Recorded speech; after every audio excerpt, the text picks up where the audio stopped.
अगर आप भी धर्मेंद्र निर्मलिया अनिल यादव का बंशीधर चौधरी का गाना सुनना चाहते तो चैनल को सब्सक्राइब करें, कमेंट करें, क्योंकि नए नए गाने आपके पास जल्द।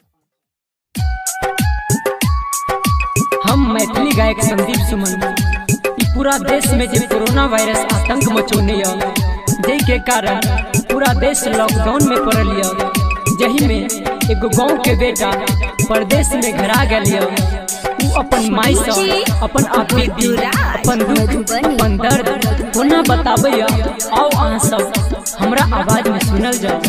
माई के मार छोला की पुलिस बा गाम हमको न कहे बोगे, माई के मार छोला की पुलिस बा गाम हमको न कहे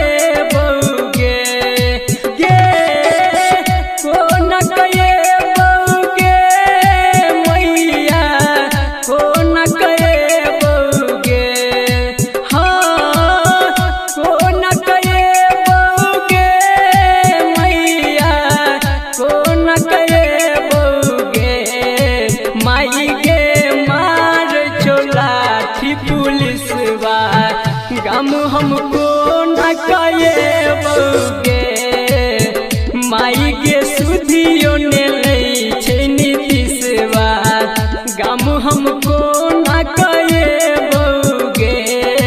हाँ हाँ के सुधियो ने लई छे नीतीशवा गम हमको न कहे बोगे।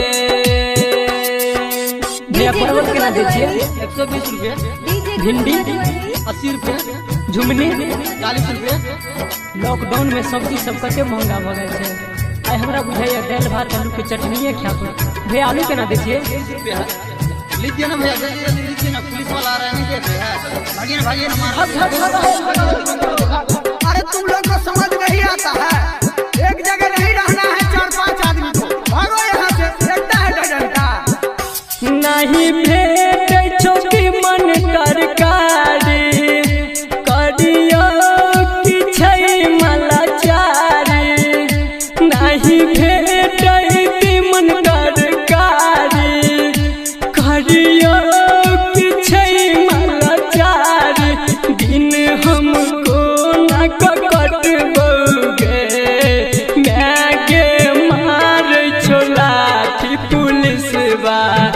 गम हमको न कहे बोगे, माई गे मार चला थी पुलिस बा गम हमको न कहे बोगे। मैं गे सुधियो ने लई छे नीतीशवा गम हमको न कहे बोगे।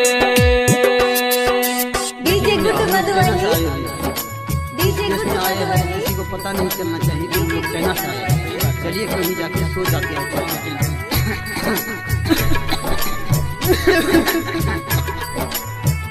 हेलो भैया सुनिए, 1 मिनट आप लोग बोलिए। लगता है आप लोग कहीं बाहर से आए।